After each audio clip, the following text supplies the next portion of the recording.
Qoqo. Ngicathi uyena impela. Kusho Owangapha eMaritzburg. ukuthi kahle kahle ukhona umhlahlandlela kule ndaba. Hayi ukhona umhlahlandlela. Ukhona nje futhi angithemba ukuthi umfowethu loya wathi uzosisiza usithatha sibeke la kufanele sifike khona lapha emzini wakhe lo mama. I'm sure nesithombe mase sisirayizile la kwishow yethu basibona abantu mhlambe khona futhi nomunye ozothi ayibo ngiyamanje lo mama Mhlambe futhi baningi abasazovela bathi nami ngagileka yilo mama. So chances are naye uzotholakala nginethemba lokuthi uzotholakala. ngoba thina meke sambamba sanqamula lento yakhe kufana nokuthi sesisiza abantu abaningi abasazolimala. Inqwaba yabantu esazolimala futhi uyabona nje njengoba singena kuDisemba kusasa, I'm sure inqwaba esazokhala.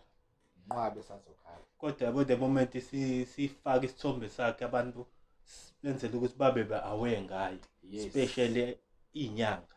Yeah. Especially impela futhi ngoba ngathi kudilwa nabo.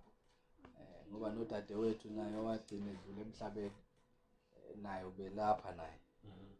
Udadewethu kaBahoza lo baba. Okay.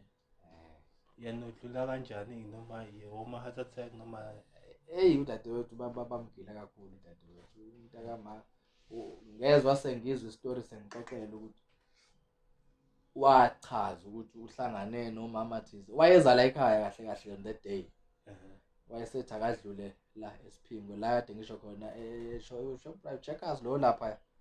Ethi akacosha phela okuncane ukuze angabe sefika ekhaya sengathi uyabo. Wayeseqhamuka ke lo mama. Wamqhamukela with the very same approach and strategy. Qhamukelane. Ukuthi awuyazi umntanami sicela usisize lana uyazi ngiyabona ukuthi umntana wethongo esidinga ukuthi kanje kodwa belungu bama bekho la base drobheni. Kwabo ukuthathwa kadadewethu njalo naye ethi hayi ake sihlanganeke nabelungu bakho. Yena ke bafika bethi bazomdayisela ikhwama ze leather. Because bathi nakuthina abasho bathi baneplaza le banesiqiwi. Isiqiwi zatholakala nje ikhumba zengwe. Uyabona nje lezi zilwane lezi amabhubesi zonke lezi zilwane lezi eziserious ezenidingayo nje. Cha ngoba sesiqala ubudlelwano obuhle kanje kuningi okusazovela okuhle. Naye udadewethu ke abamthatha kanjalo kanti ke uzoba nezibhadi ke bathi bemdayisela leyo nto wathi akanayo ucash because bamnika yena isikhwama. Wathi akanawo ucash uzoba transferela nge-app. Ngoba transferela leyo mali ababeyifunile esikhwama ngu700. Maye sesuka kubone seyogibela wezwa ifoni lokho eqenqizile nje. Ehamba yonke imali ke kuyena uthi kwaku50,000 imali ayikhona. Hawu. Kanti kusezofika banjwa amapara edrobheni. Kwase kuba west kwakuningi kakhulu. Banjwa amapara kanjani? Ambamba inkunzi nje. Mhlambe bese kuvele sekukhona. Esethi uyogibela ehamba naye ikhanda liduma. Yo.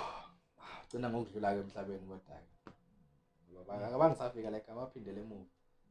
Baphindele emuva wagcina ngokudlula ke emhlabeni. Okusho ukuthi khona sort of i-network noma into abakwazi ukuthi the moment ubasendela i-cash send njoba ngisho ngithi it's like bayimafia labantu sebene access ye-account yakho. yes njoba ngisho ngithi ngathi bayimafia labantu ngoba i-approach eyenzeka kuthina neyenzeka kudadewethu it's the same but kuhluka ngokuthi kuthina bayintshontshe imali kuthina. Uyabo kudadewethu wathenga kubona wenza waba transferela imali nge-app yakhe. The next thing yayelo beqinqiza ifoni. Hawu gone imali. Sengazi ke basebekwenza kanjani. Okay sengiyabona kusho ukuthi kahle kahle nawe wawuvela uzoshaba ngasem. Yeah ngoba uyazi yake yafika indaba yokuthi njoba sasikhuluma ngendaba yokukhokhelana ukuthi hayi sinikezena ama banking details zenu ukuze sizokwazi ukuthi mangabe sesisenza ama transfers wenzele ebhanki. Then ngabuza umbuzo ukuthi manje sizofika sithini ethongweni sofika sithi sisebenze ngebhanki sofika sibekeni esigodlweni emsamo sofika sithi hayi siyitransferile le mpahla le kwase ivaleka lapho ke indaba yokuthi kugcine kushintshwene ngama-account ukuthi sibanikeze i-account yethu abazokwazi ukufaka imali kuyona. Okusho ukuthi nabo babona ukuthi eish la ngathi soba nenkinga. Because phela mina ngangibuza nje umbuzo osimple kubona nababona shothi izosijampisela le. Yeah. Iphutha lami ke nje kwaba ukusukuma because phela angizitshelanga ukuthi njoba ngibeka isikhwama la sihleli la kunanabantu because ngale emva kwabo kwakuhlela abanye omama ngithi ngale emva kwabo. So ukusuku yabo njoba mangithi toilet la emva yabo njoba lika nje ngasukuma nje kanje Angena la ukuphenduka nje second abasekho ikhohlakala kwabantu. But ke siyathemba ukuthi sizosizakala manje ngoba sesizamile kona sifake enkundleni zokuxhumana safaka